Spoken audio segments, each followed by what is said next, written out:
Assalamualaikum warahmatullahi wabarakatuh. Halo semuanya, perkenalkan nama saya Dewi Rahmadani Kaliladari dengan NPM 4419210025. Saat ini saya akan menjelaskan mengenai costing method dan inventory valuation pada UDU 14. Sebelumnya saya membuat video ini sebagai pemenuhan dari tugas di mata kuliah IRP dari kelas UP IRP 17. Langsung saja kita lihat bagaimana tahapan dari costing method dan inventory valuation pada UDU 14. Baiklah, jadi pertama-tama kita masuk ke menu lalu pilih inventory. Setelah itu kita pilih configuration lalu ke product categories, lalu kita create atau kita buat. uh, Sebelumnya saya sudah membuat. Nah, ini dia. Saya memasukkan kategori name-nya itu example. Lalu di sini inventory valuation-nya saya set manual. Nah, jadi kalau misalnya manual itu artinya di setiap mutasi yang masuk ke kategori ini uh, dan misalnya dilakukan transaksi, maka jurnalnya itu akan manual atau harus diinput sendiri oleh user atau tidak otomatis by system. Baik, setelah itu kita save, lalu kita akan membuka tab baru untuk membuka inventory lagi. Nah, di sini kita akan membuat produk yang baru. Kita create. Lalu di sini misalnya kita membuat kursi, lalu kita masukkan harganya.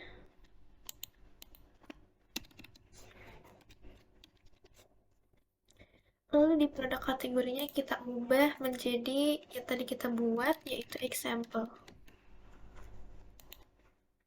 Lalu setelah itu langsung kita save. Nah, ini produk kategorinya sudah di example. Harusnya tidak akan ada mutasi penerimaan jika tidak kita bikin sendiri. Nah, jadi kita langsung lihat saja. Kita akan buka tab baru lagi. Di sini kita buka menu purchase. Lalu setelah itu kita akan membuat PO baru. Nah, kita langsung create saja. Di sini misalnya kita masukkan PT Halo. Lalu produknya kita masukkan produk yang tadi kita buat, yaitu kursi. Langsung kita confirm order. Lalu kita klik receive products. Setelah itu kita akan membuka tab baru lagi, lalu kita akan pilih accounting.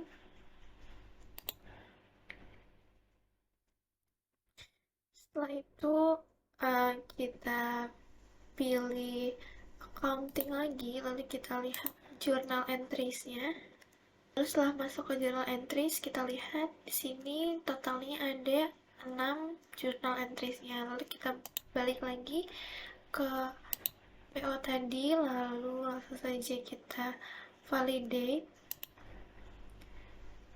kita apply. Lalu setelah itu kita kembali ke journal entries-nya. Di sini masih ada 6, dan jika kita refresh, maka akan tetap 6. Padahal tadi kita sudah membuat mutasi incoming. Nah, jadi itu dia fungsi dari uh, inventory valuation yang manual.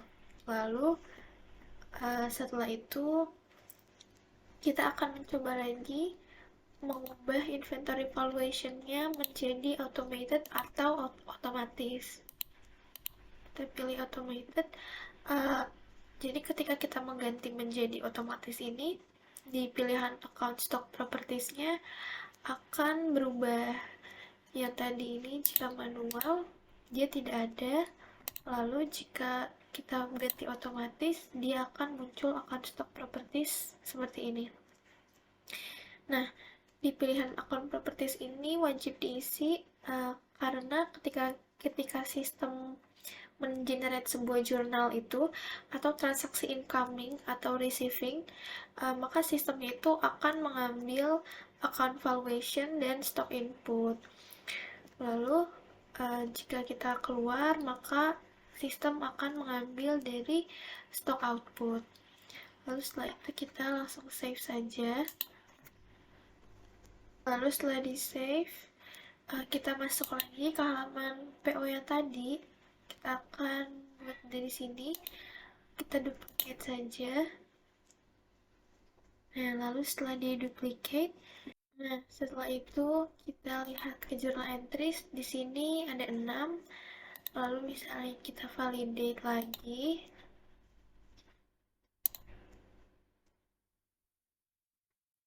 Lalu kita masuk ke journal entries-nya. Di sini masih ada 6. Jika kita refresh, nah totalnya ini ada 8. Jadi bertambah secara otomatis di journal entries-nya. Berbeda dengan tadi manual. Ya, jadi itu dia tadi uh, fungsi dari masing-masing inventory valuation, manual, dan automated. Tadi kita sudah membahas tentang inventory valuation yang manual dan automated. Jadi sekarang kita akan membahas materi selanjutnya, yaitu costing method di standard price. Nah, costing method ini adalah proses untuk pembuatan cost. Nah, pilihan yang pertama yang kita pilih itu adalah standard price. Artinya ketika jurnalnya kita buat, maka sistemnya itu akan mengambil costing method dari standard price, yaitu misalnya uh, kolom cost di form product ini. Nah, jadi dia itu mengambil angka dari field cost-nya. Selanjutnya, kita akan mencoba costing method yang kedua, yaitu first in, first out atau FIFO. Nah, sebelum memilih FIFO ini, kita akan mengeluarkan quantity dari si kursi ini agar on hand unit kursi kita menjadi 0. Nah, kita itu akan mengeluarkan dengan menggunakan penjualan atau sales. Kita masuk ke menu sales di sini. Lalu akan kita create. Lalu di sini produknya kursi yang tadi.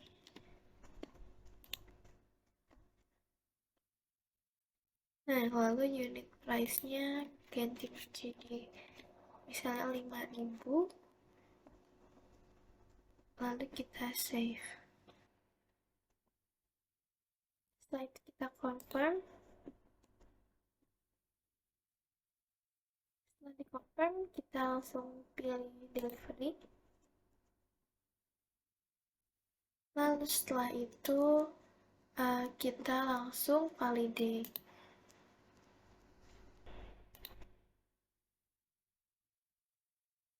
Nah, karena tadi kita itu sudah memilih automate atau otomatis, jadi di journal entries-nya ini seharusnya uh, otomatis juga sudah ada. Kita refresh lebih dahulu.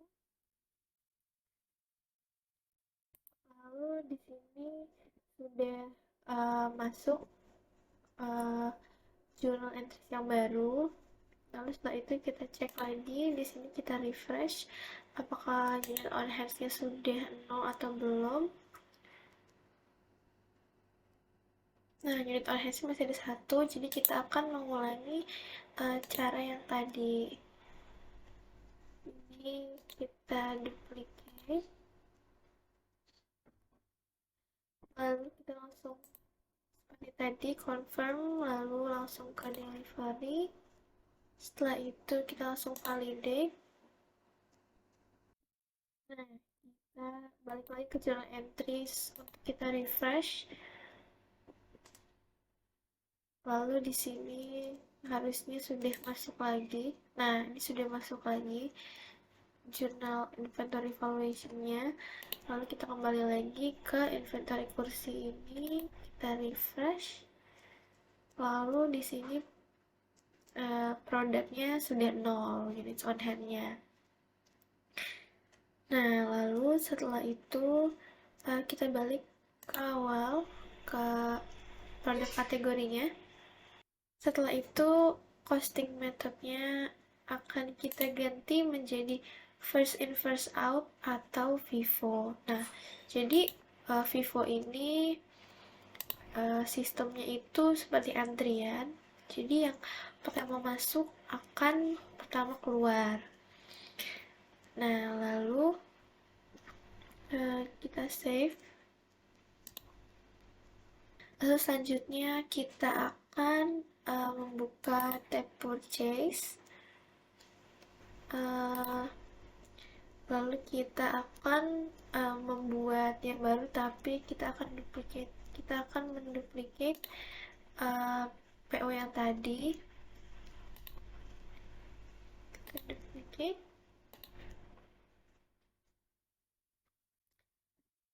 Lalu ganti unit price-nya menjadi 2000. Setelah itu kita langsung ke confirm order.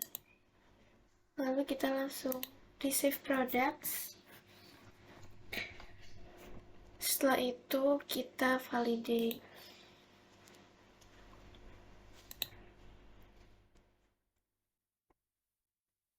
Nah, ini adalah PO yang pertama, lalu kita akan membuat PO yang kedua. Kita duplicate saja PO yang tadi, lalu bedanya di sini unit price-nya kita ganti menjadi 3000. Lalu kita confirm order lagi. Setelah itu receive products.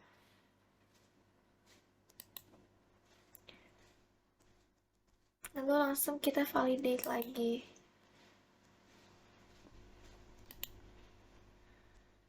Nah, jika sekarang kita kembali ke journal entries, maka seharusnya dia sudah masuk dengan total yang 2000 dan 3000. Nah, ini sudah masuk total 2000 dan 3000. Lalu kita akan masuk ke tab sales. Lalu kita akan membuat quotation, tapi untuk mempersingkat waktu kita duplicate saja transaksi yang terakhir. Kita duplicate.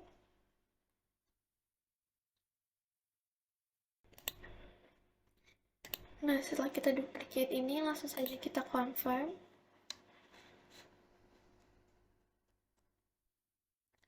Lalu langsung ke pilihan delivery. Nah, jadi misalnya nanti kita validate ini, harusnya yang keluar pertama itu yang tadi di harga 2000 ini, sesuai dengan urutan. Nah, kita coba validate.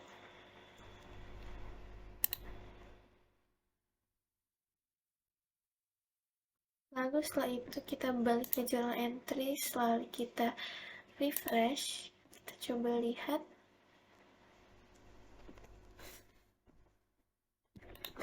Ya, di sini ada tertulis yang keluar pertama itu 2000. Ini ada WH out ya, 2000. Nah, lalu kita balik ke sales lagi. Lalu kita sekarang mencoba duplicate lagi. Lalu kita masih akan menggunakan cara yang tadi. Kita validate.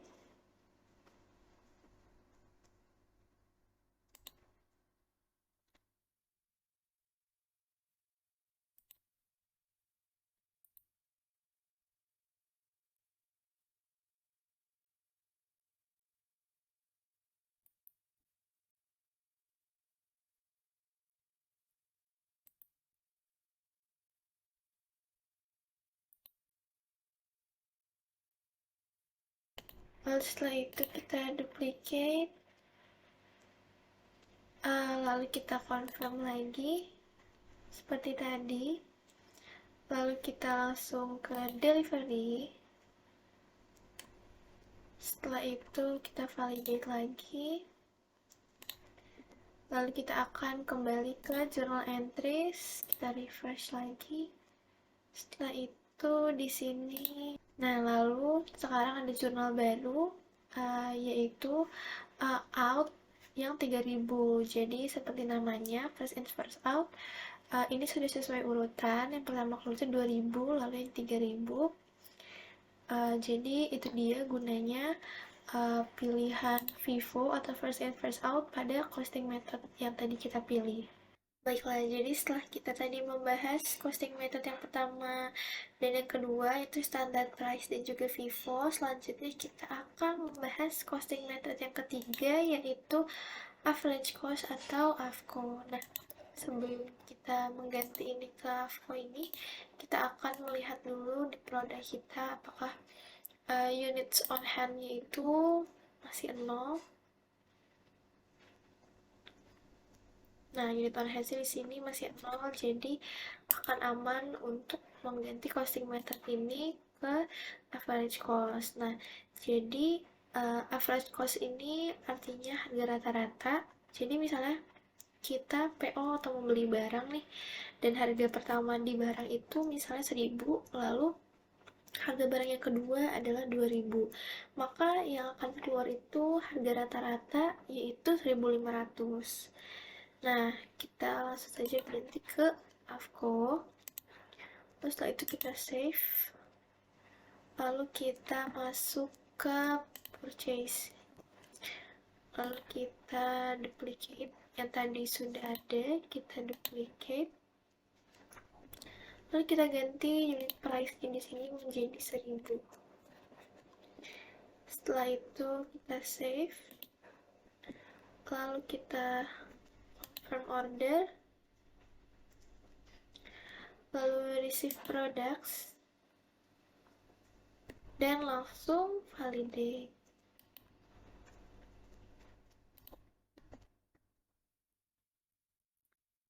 Lalu kita lihat dulu di journal entries-nya.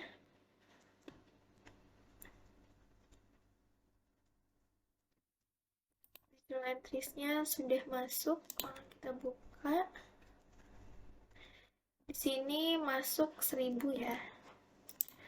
Lalu kita buat lagi, kita duplicate lagi. Di sini kita akan membedakan harganya. Kita buat harganya di sini menjadi 2000. Kita save lagi. Lalu kita confirm order. Setelah itu receive products,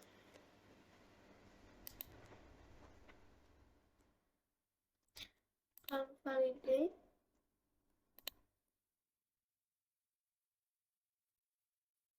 Nah, setelah itu kita akan cek di journal entries lagi. Nah, di sini telah masuk lagi seharga 2000. Setelah itu kita akan melakukan pembelian lagi. Kita duplicate saja yang tadi sudah ada.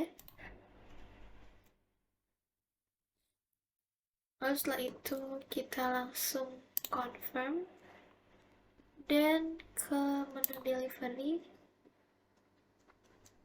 langsung validate. Lalu kita masuk kembali ke journal entries-nya. Kita refresh lebih dahulu. Nah, di sini terlihat ya 1500 atau harga rata-ratanya tadi. Nah, jika kita buka, nah dia di sini harganya mengikuti average cost atau harga rata-ratanya dari 1000 atau 2000, yaitu harga rata-ratanya 1500. Nah, jadi sampai di sini saja penjelasan saya mengenai costing method dan inventory valuation. Kurang lebihnya mohon maaf. Wassalamualaikum warahmatullahi wabarakatuh. Terima kasih semuanya.